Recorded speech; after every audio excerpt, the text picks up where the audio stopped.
No one called it Azkaban in America. Officially, it was Black Rock Penitentiary, a fortress hidden beneath the Appalachian Mountains, buried so deep that even satellites showed nothing but forest and stone. But among those who knew the truth, the wardens, the hunters, the men who'd seen magic used for murder, it had another name. The Pit. Ethan Cross learned that name the night the sirens began to scream. He was 13 years old, living with his aunt in a decaying townhouse outside Pittsburgh, when the air itself changed.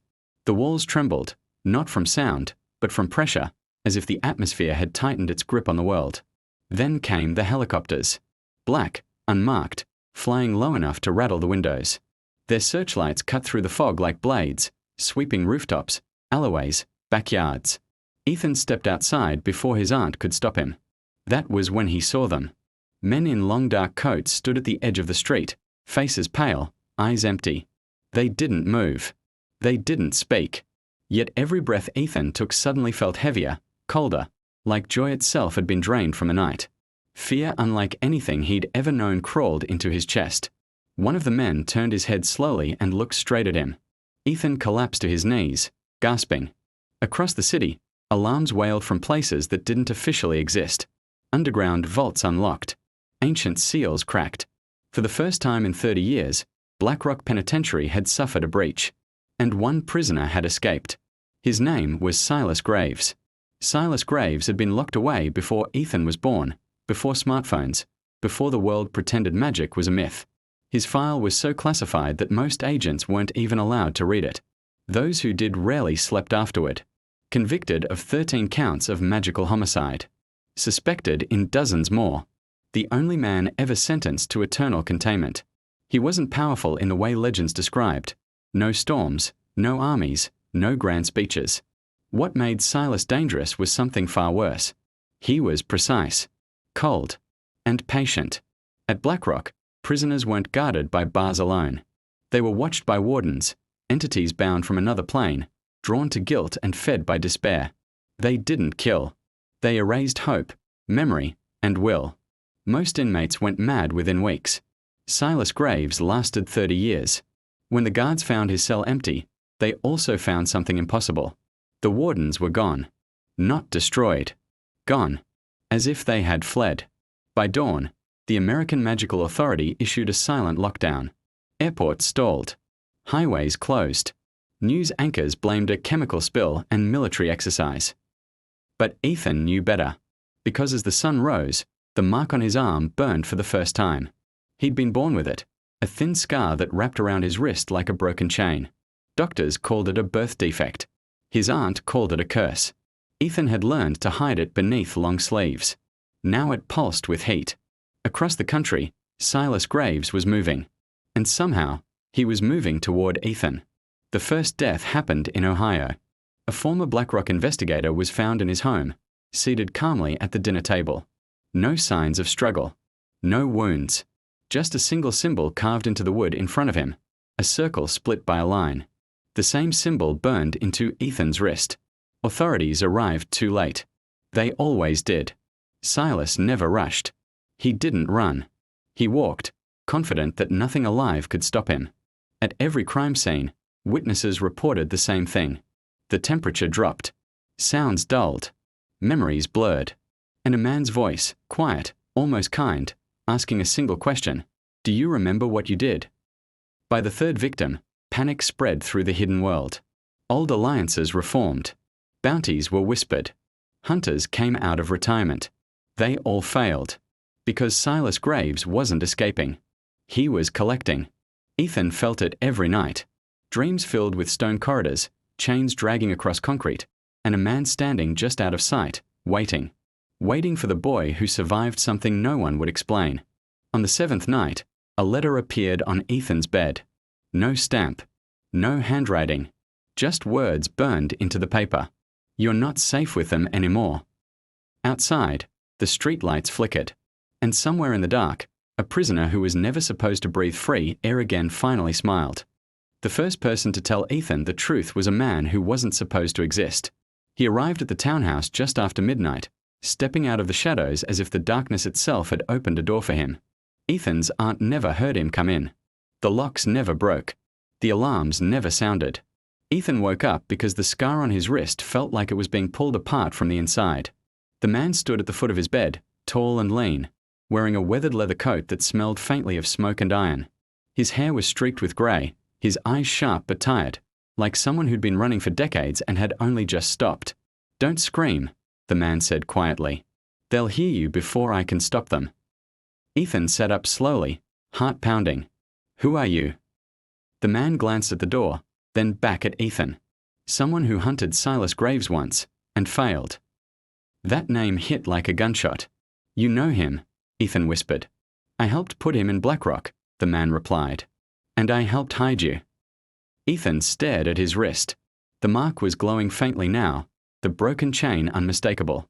"You're a lock, Ethan," the man said. "Not a weapon. Not bait. A lock." Before Ethan could ask what that meant, the temperature in the room dropped. The man swore under his breath. "He's closer than I thought." Outside, the streetlights went dark one by one, as if night itself were advancing toward the house.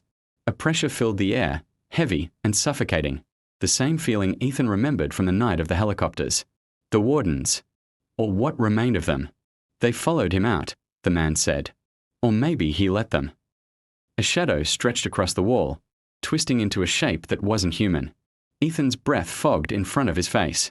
Memories flickered in his mind, things he'd never lived, fears that weren't his. The man moved fast, pulling a small metal device from his coat and slamming it onto the floor. Symbols flared to life, glowing white-hot. The shadow recoiled, shrieking without sound. "Listen to me," the man said urgently, gripping Ethan's shoulders. "Silas Graves isn't hunting randomly. Every person he's killed was connected to you." Ethan's voice shook.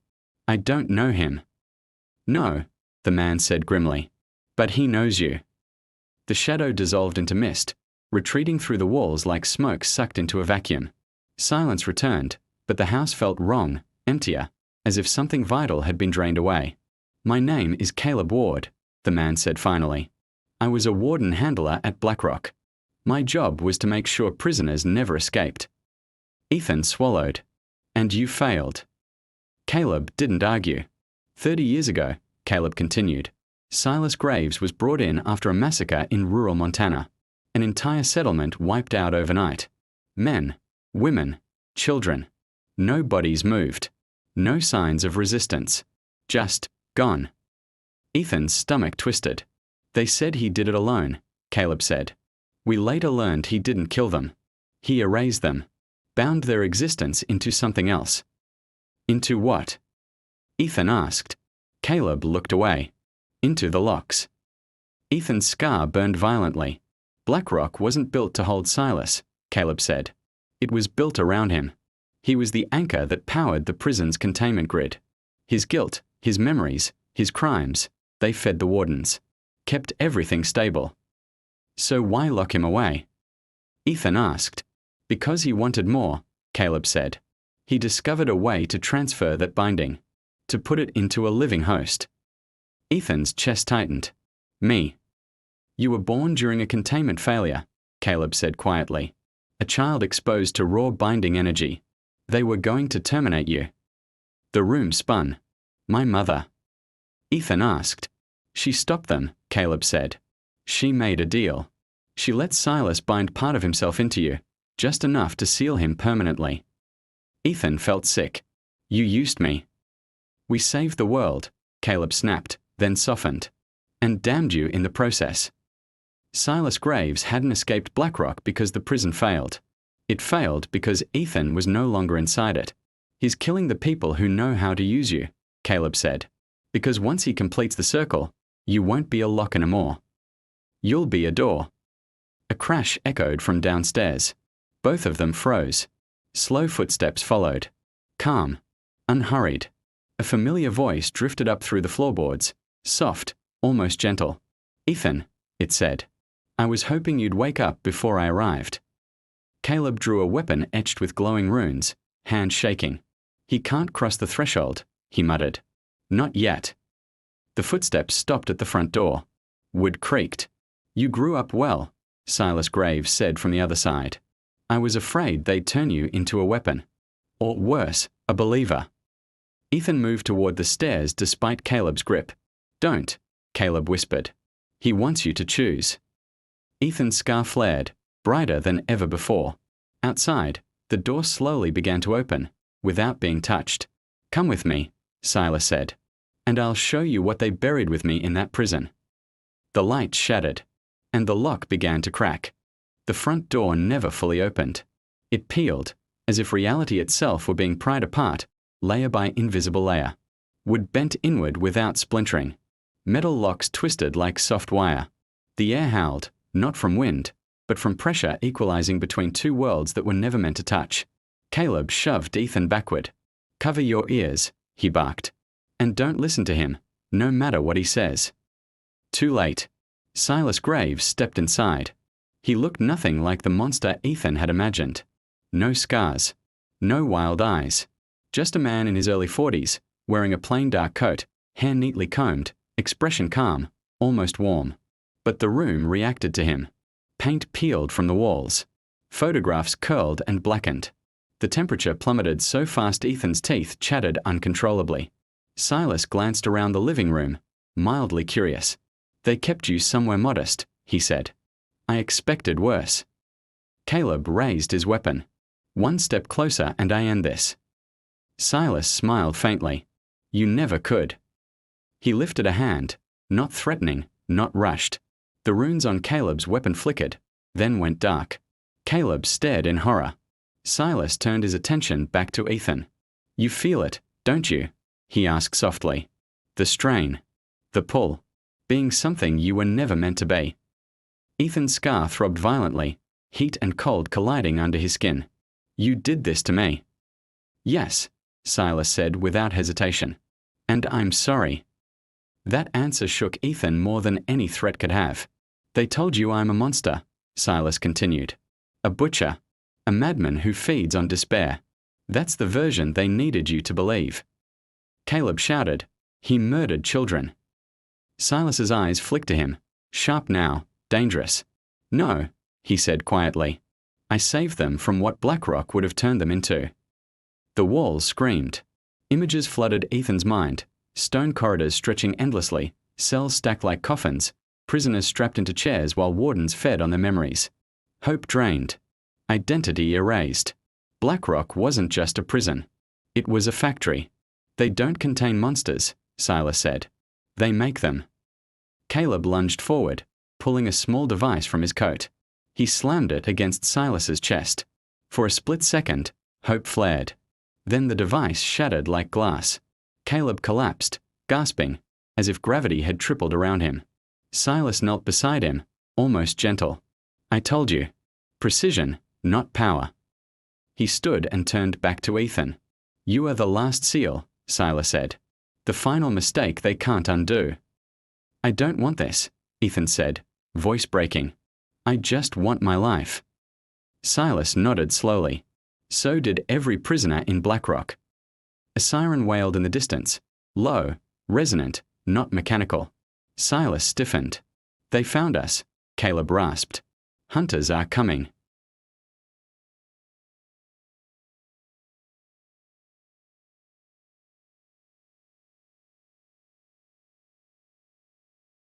The American Magical Authority had arrived. Silas sighed. Always late. Always loud. The windows exploded inward. Smoke filled the room as operatives poured in, moving with trained precision. One shouted orders. Another unleashed a binding spell that wrapped around Silas like chains of light. For a heartbeat, it seemed to work. Then Silas leaned forward.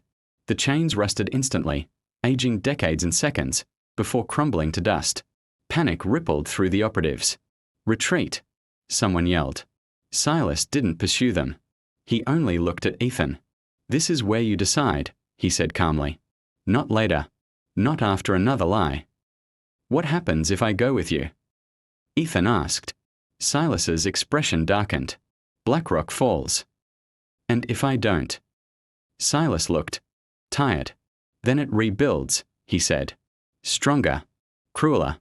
And they'll eventually use you until there is nothing left of you but a function." Caleb dragged himself upright, blood at the corner of his mouth. "He's manipulating you." Silas didn't deny it. Manipulation implies falsehood, he said. Everything I've said is true. The siren grew louder. The ground shook. Something enormous was moving beneath the earth. The wardens, Silas said quietly. They brought the old ones. Ethan felt them before he saw them, towering silhouettes forming in the street, stitched together from shadow and memory.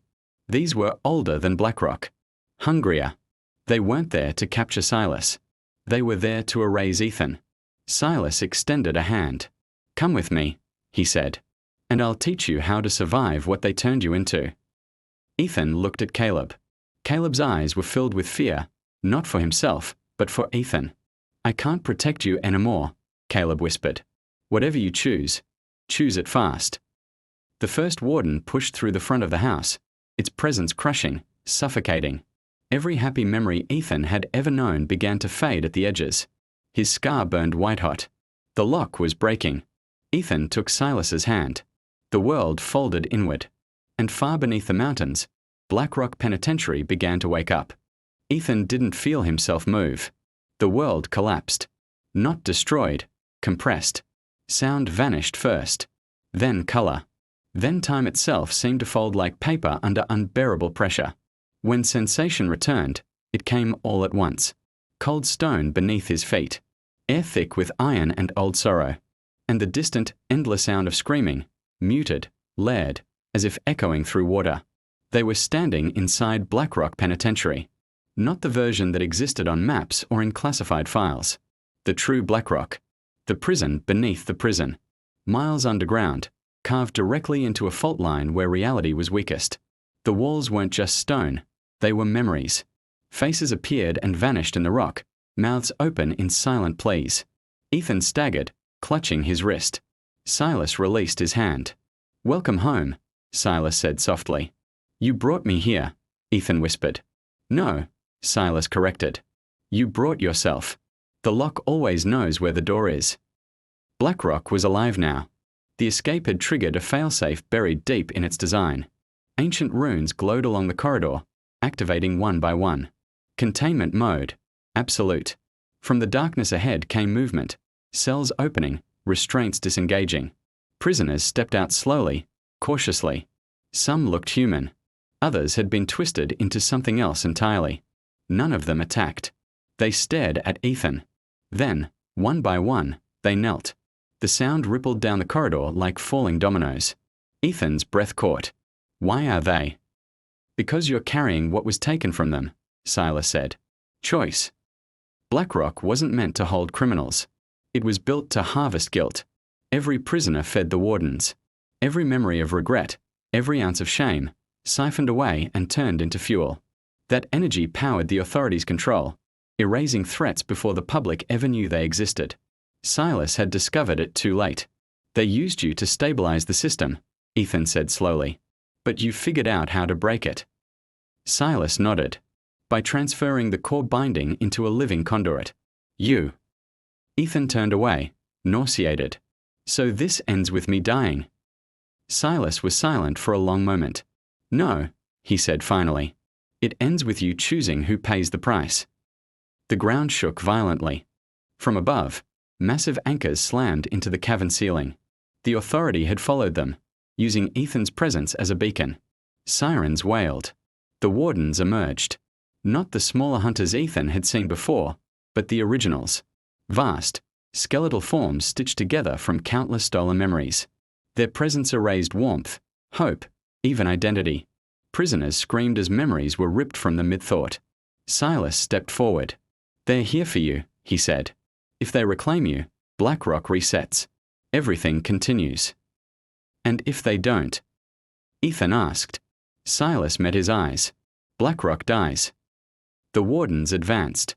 Ethan felt the lock inside him fracture completely. Suddenly, he could see it. The system.